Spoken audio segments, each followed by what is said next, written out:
नाजरीन आदाब, IND today Hyderabad के खबरनामे में आपका खैर मकदम है। आइए देखते हैं ये तफसीलात। ग्राम पंचायतों के लिए मुत्तफ़क़ा इंतखाब की सूरत में 10 लाख रुपए की ख़ुसूसी इमदाद से मुतालिक हुकूमत के ऐलान का ज़बरदस्त रद्दअमल आ रहा है और पहले मरहले के चुनाव के लिए पर्चेजात की वापसी की आखिरी तारीख इतवार तक जुमला 4,497 पंचायतों का मजमला 753 में बिला मुकाबला इंतखाब अमल में आया। करीमनगर के रुकन पार्लियामेंट बी विनोद कुमार की सास राज्य लक्ष्मी जिला सरसल्ला के कवरम से मुतफ़क़ा तौर पर मुंतखब हो गई। गदवाल के रुकन असम्बली ए वेंकटेश्वर रेड्डी की बीवी बी ज्योति का भी बिला मुकाबला इंतखाब अमल में आ गया।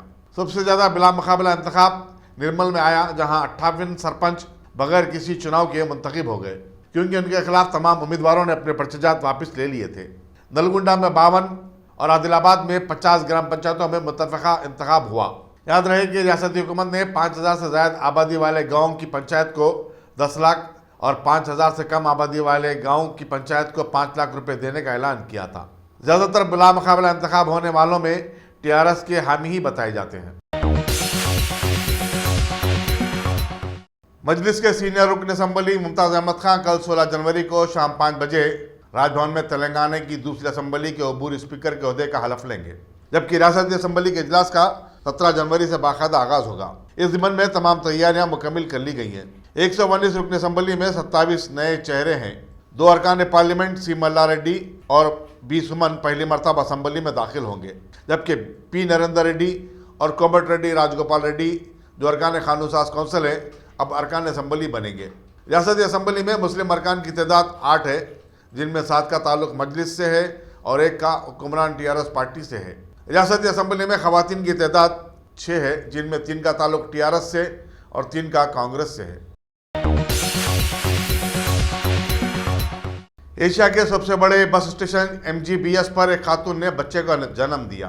ताखिर से मिली इत्तला के मुताबिक नागर कर्नूल की एक हामिला खातून इतवार को ज़चगी के लिए हैदराबाद आई थी और मकामी हॉस्पिटल जाने के लिए बस में सवार होने वाली थी कि उसे दर्द-ए-ज़ा हुआ।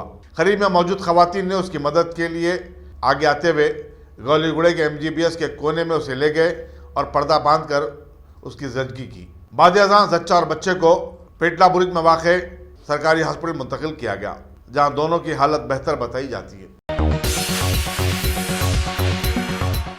गुर्बत की सतह से भी कम हालत में ज़िंदगी गुजारना और देहात में रहना वनपर्ती की एक 13 साला लड़की के हौसले में कोई रुकावट नहीं बनी और उसने कराटे के आलमी मुकाबलों में सोने का तमगा हासिल किया। ज़िला परिषद हाई स्कूल ओजुकुल्ला में 9वीं जमात की तालिबा नवीता ने कर्नाटक में मुनक़िदा कराटे के आलमी मुकाबलों में गोल्ड मेडल हासिल किया। इन मुकाबलों में नेपाल, भूटान, म्यांमार, अफगानिस्तान के बशमूल कई ममालिक के खिलाड़ियों ने हिस्सा लिया था। वनपर्ती के रुकन असम्बली वेंकटेश्वर रेड्डी ने इस लड़की की सराहना करते हुए कहा कि वो उसकी मदद के लिए हुकूमत से नुमाइंदगी करेंगे। होशियार, खबरदार, अब पुलिस ही नहीं और पुलिस के कैमरे ही नहीं बल्कि सड़क से गुजरने वाला कोई भी शख्स ट्रैफिक की खिलाफ वर्जियों की पुलिस से शिकायत कर सकता है। जी हाँ, वसब सैबराबाद पुलिस के ट्रैफिक शोबे के लिए कारामद साबित हो रहा है। हाल ही में उसने एक नंबर जारी करते हुए व्हाट्सएप इस्तेमाल करने वालों से कहा था कि वो किसी भी ट्रैफिक की खिलाफ वर्जी की शिकायत रास्त तौर पर पुलिस से कर सकते हैं। चुनाचे गुज़िश्ता 6 माह के दौरान ट्रैफिक पुलिस को ऐसी 32,000 शिकायतें मसूल हुई हैं। Deputy commissioner police SM Vijay Kumar के मुताबिक ज़्यादातर शिकायत कुनिंदों ने wrong side driving, traffic signal तोड़ने, ट्रिपल राइडिंग जैसी खिलाफ वर्जियों की शिकायत में तस्वीर इरसाल की। चुनाचे पुलिस ने उसकी छानबीन के बाद ई-चालान जारी किए। ट्रैफिक पुलिस का व्हाट्सएप नंबर 9490617346 है। अकबरबाग मलकपेट में नखबजनी की दिलेराना वारदात में नामालूम सारिकीन ने एक घर से 15 तोले तलाई जेवरात और 1.5 लाख रुपए की नकद रकम चुरा ली। पुलिस के मुताबिक पेशे से टीचर MA माजिद शादी की तकरीब में अपने अरकान खानदान के साथ गए हुए थे। रात देर गए वापस हुए तो उन्हें चोरी का पता चला। पुलिस सदरघाट ने एक मुकदमा दर्ज करते हुए तहकीकात का आगाज कर दिया है। Top selection computers. अगर आप टेक्नोलॉजी के दौर में रहते हुए टेक्नोलॉजी से दूर हैं तो सोचिए मत, आइए एक बार खिदमत का मौका दीजिए। हमारे यहाँ branded computers Dell, HP, Lenovo laptop accessories उम्दा क्वालिटी निहायत ही वाजबी दाम पर दस्तयाब है। स्कूल, कॉलेज, कॉर्पोरेट, ऑफिस वगैरह में बल्क क्वांटिटी में सप्लाई की जाती है। इसके साथ साथ हमारे यहाँ माहिर टेक्नीशियंस की निगरानी में रिपेयर की सहूलत भी मौजूद है। अगर आप अपने घर, दुकान, सोसाइटी, स्कूल वगैरह को सेफ और क्राइम फ्री बनाना चाहते हो तो इंस्टॉल कीजिए CCTV कैमरा जो HD क्लियरिटी के साथ दस्तयाब है। गुज़िश्ता 10 साल से मुल्क भर में अपनी इन तमाम खिदमात को जारी रखते हुए आपके एतमाद को बरकरार रखने वाला नाम top selection computers, Vijayanagar colony, beside Riyan hotel, Hyderabad. Director Syed Rashid Ali. Phone 9849715954। Top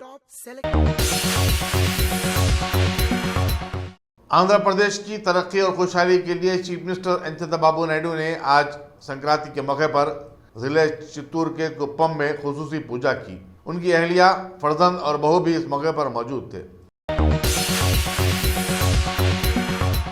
BJP वालों ने अब संक्रांत त्योहार को भी सियासी रंग दे दिया है। नेकलेस रोड पर जहां सैकड़ों नौजवान पतंगबाजी में मसरूफ थे, बीजेपी के रियासती सदर डॉक्टर लक्ष्मण, साबिक फ्लोर लीडर जी किशन रेड्डी और साबिक MLA रामचंद्र रेड्डी ने भी वहां पहुंचकर पतंग उड़ाई और लोगों को संक्रांति की मुबारकबाद दी। पुलिस के सख्त इम्तनाई अहकामात के बावजूद आंध्र प्रदेश के कई शहरों और कस्बों में मुर्गों की लड़ाई के मुकाबले मुनक्किद हुए। संक्रांति के मौके पर तेलुगु रियासत में जानवरों और परिंदों की इस तरह इज़ार-ए-सानी आम बात है। इन मुकाबलों पर खूब जुआ भी खेला जाता है। शराब का भी इस्तेमाल आम बात होती है। गुंटूर जिले को इस मामले में काफी शोहरत हासिल है। दोनों शहरों में खानगी फाइनेंसरों के जुल्म व ज्यादतियों में रोज बरोज इजाफा होता जा रहा है। फाइनेंस पर हासिल की गई बैग्स को अक़सात की अदम अदायगी पर रास्ते में ही रोककर छीन लिया जा रहा है और पुलिस ऐसे अफराद को रोकने में खासे नजर आती है। चादरघाट, नामपल्ली, मोजमजाई मार्केट, मलकपेट और अफजलगंज के इलाकों में ऐसे वाक़यात पेश आ रहे हैं जहां फाइनेंसरों के एजेंट ऐसी गाड़ियों को ताकते बैठे होते हैं और जो ही ऐसी बाइक नजर आती है उन पर झपट पड़ते हैं। खानगी फाइनेंसरों के जुल्म का शिकार लोगों का कहना है कि माबाकी अक़सात की अदायगी पर उन पर बेतहाशा पेनाल्टीज भी लगाई जा रही हैं। महकमे टूरिज्म की जानिब से सिकंदराबाद में सहरोजा काइट स्वीट फेस्टिवल का आज अख्तिताम अमल में आया। रियासती हुकूमत ने इसके लिए वसीतर इंतजाम किए थे। सैकड़ों मर्द व ख़वातीन और बच्चे हम अक़साम की मिठाइयों से काफ़ी लुत्फ़अंदोज़ हुए। हैदराबाद मेट्रोपॉलिटन डेवलपमेंट अथॉरिटी ने उसके दायरे कार में शामिल आउटर रिंग रोड पर टोल की वसूली और कौमी शाहरा की देखभाल के लिए मुख्तलिफ इदारों की तरफ से टेंडर तलब कर रही है, क्योंकि मौजूदा इदारे के साथ मायदा करीबुल ख़त्म है। वाज़ेह रहे कि रियासत में 158 किलोमीटर तवील ORR के मुजमला 95 किलोमीटर रोड हमडा के तहत आती है और हमडा अपने हिस्से की शाहराह पर देखभाल के लिए हर माह 70 लाख रुपए खर्च कर रही है। संगारेड्डी जिले के झरासंगम मंडल में एक 50 साला खातून की असमत रेजी और फिर उसे कत्ल करने का वाक़या पेश आया। बताया जाता है कि यह खातून जो बेघर थी, कुछ दिनों से अम्बेडकर के मुजस्समे में पास रह रही थी। कल रात नामालूम अफराद ने उसके साथ ज़्यादती की और फिर उसे मार डाला। इस वाक़े से पूरे मंडल में सरासमगी फैल गई। DSP N रवि ने बताया कि लाश को पोस्टमार्टम के लिए रवाना कर दिया गया है और पुलिस इस केस की तहकीकात में मसरूफ़ है। दुनिया के मौजूदा माहौल में ज़बरदस्त तरीके से मशहूर हो जाने वाले इलेक्ट्रोहोम्योपैथी सिस्टम ऑफ मेडिसिन यानी इसके तरीक़े इलाज को समाज में मज़ीद उजागर करने के लिए 20 जनवरी बरोज़ इतवार गन फाउंड्री में वाक़े मीडिया प्लस ऑडिटोरियम में एक शऊर उजागर प्रोग्राम रखा गया है। सारे मुल्क में इलेक्ट्रोहोम्योपैथी के सैकड़ों सेंटर्स के चलते हैदराबाद में भी वाक़ई एक सेंटर जवाहर मेडिकल कॉलेज के डायरेक्टर डॉक्टर MS हुसैन ने मीडिया कॉन्फ्रेंस में बताया कि आज इंसानियत दोबारा पलटकर क़दीम तरीक़े इलाज यानी इलेक्ट्रोहोम्योपैथी की जानिब राग़िब हो रही है, क्योंकि मौजूदा तरक्की याफ्ता दौर में तरक्की याफ्ता सिस्टम्स काफ़ी महंगे साबित होने के साथ साथ इंसानियत के लिए आखिरकार एक नुक्स छोड़कर जा रहे हैं। इन्होंने आगे बताया कि इस तरीके इलाज के माहिरीन डॉक्टर्स के सिलसिले में सुप्रीम कोर्ट ने भी अपने अहकामात जारी करते हुए कहा कि इनकी प्रैक्टिसेस को न रोका जाए और इस सिलसिले में साबिका डिप्टी सीएम तेलंगाना मोहम्मद महमूद अली की काविशें काबिल तहसीन है।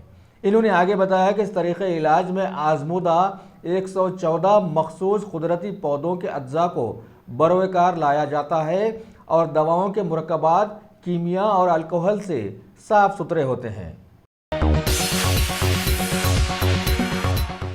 सारे मुल्क के साथ साथ हमारे शहर हैदराबाद में भी संक्रांति त्यौहार की धूमधाम बड़े जोरों शोर से चली है। आसमान पर चारों तरफ सैकड़ों पतंगें आज परिंदों की जगहें ली ही ली। हद नज़र तक लोग पतंगे उड़ाने में मशगूल नजर आए। हालांकि जीएसटी और नोटबंदी के बाद मुल्क में खाने के लाले पड़े हुए थे। ऐसे मौके पर कुलीन मजलिस इत्तेहादुल मुस्लिमीन के एमएलए कौसर मोहिउद्दीन ने पुराने पुल का दौरा किया, जहां पर जगह की किल्लत के बावजूद भी धोबी तबके से ताल्लुक़ रखने वाले बहुत सारे लोग पतंगे उड़ा रहे थे। लिहाजा वो लोग फ़ौरन इस मौके का फ़ायदा उठाते हुए एमएलए साहब की तरफ लपके। बस फिर क्या था, एमएलए साहब ने तो लौट आ ए गर्दिश अय्याम तू वाला माहौल याद दिला दिया और बरसगीर के मशहूर अदाकार दिलीप कुमार के पतंगबाजी के शौक की भी यादें ताज़ा करवा दी। अगर आपने हमारे चैनल को सब्सक्राइब नहीं किया है तो आपको यहाँ सब्सक्राइब बटन दिख रहा है, उसे क्लिक करिए और सब्सक्राइब कीजिए और साथ ही साथ बेल आइकॉन को भी क्लिक करिएगा, जिससे कि आपको ताजा अपडेट मिलते रहें। भारत में 2019 के आम इंतखाबात के पेश नज़र पीएम मोदी अभी बैरूनी दौरों को छोड़कर सिर्फ मुल्क में ही रहते हुए कई प्रोग्राम्स में शिरकत करने की कोशिश कर रहे हैं। अभी एक प्रोग्राम में उन्होंने डीडी न्यूज़ के कैमरामैन अच्युतानंद साहू की शहादत पर उन्हें खिराज अकीदत पेश की और बताया कि इनकी नक्सलवाद को ख़त्म करने के लिए की गई कुर्बानी ने हुकूमत को मज़ीद मजबूत बना दिया है। पीएम मोदी अभी ओडिशा के बुलंदगिर के दौरे में कई योजनाओं की शुरुआत करते हुए बताया कि पिछले 4 सालों में इनकी हुकूमत ने गरीबों के मफाद में बहुत सारे फैसले लिए हैं और लोगों का धन लूटने वाले इस इक़दाम से परेशान हो गए हैं। जबकि कई रियासती हुकूमतें भारत की जनजातियों की जानिब से नजरें मोड़कर हुकूमत कर रही हैं। ये वही पीएम मोदी हैं जिन्होंने मुल्क में काले धन के नाम पर नोटबंदी करवाई थी और कहीं से भी काला धन नहीं निकाल पाए थे। बताया गया है कि पीएम मोदी केरला का दौरा करते हुए कोल्लम में नई तामीर करदा NH-66 के बाईपास का इफ्तिताह करेंगे और वहां की एक मंदिर में पूजा अर्चना के लिए हाजिरी भी देंगे। रियासत कर्नाटका में कुमारस्वामी वाली गठबंधन हुकूमत अब कुछ परेशानी में आ जाने की खबरें माहौल में फैली हुई हैं। हुकूमत की तायद करने वाले 2 आज़ाद उम्मीदवार H नागेश और R शंकर ने हुकूमत से अपनी तायद वापस ले लेने की खबर मिली है। वहीं इस मौके पर कांग्रेस के 4 एमएलएज भी लापता बताए गए, जबकि बीजेपी ने अपने 104 एमएलएज को कहीं महफूज मुकाम पर रखा हुआ है। इलाहाबाद बनाम प्रयागराज में शाही स्नान के साथ ही कुंभ मेले का आगाज हो गया है। लिहाजा सैकड़ों हिंदुओं और उनके कई साधुओं संतों ने अपने पापों को धोने के लिए संगम में डुबकियां लगाना शुरू कर दी। वहां की मशहूर हुकूमत ने लोगों की सहूलत के लिए पुख्ता बंदोबस्त करने की कोशिश की है। मरकजी वजीर डॉक्टर हर्षवर्धन ने दिल्ली दूरदर्शन के हेड ऑफिस में मुनक़िदा एक तकरीब में डीडी साइंस और इंडिया साइंस चैनल्स का आज इफ्तिताह कर दिया है। इनमें एडवर्टाइजमेंट शामिल करने वालों का एक खास स्लॉट भी रखा गया है और ये चैनल्स इंटरनेट पे भी जारी किए जाएंगे।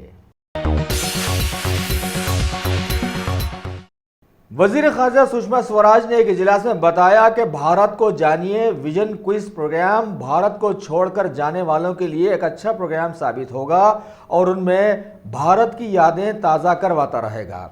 उन्होंने क्विज प्रोग्राम मुनक़िद करने पर बताया कि कामयाब उम्मीदवारों को 22 तारीख के दिन प्रवासी भारतीय सम्मेलन में पीएम मोदी एजाज़ात देंगे। सेना दिवस के खास मौके पर पीएम मोदी के खास दोस्त भारतीय फौज के सदर ने बताया कि अभी फौज दहशतगर्दों और घुसपैठियों के खिलाफ में ज़बरदस्त मुहिम चला रही है, जिसकी बिना पर कई फौजी शहीद भी हुए हैं। लिहाजा इस मौके पर शहीद हो जाने वालों की याद ताज़ा करते हुए इन्होंने उन्हें खिराज अकीदत पेश की। सदर जमहूरिया और पीएम मोदी ने भी इस मौके पर शहदा को सलामी दी और बताया कि मुल्क को शहीद होने वालों पर बड़ा फख्र है।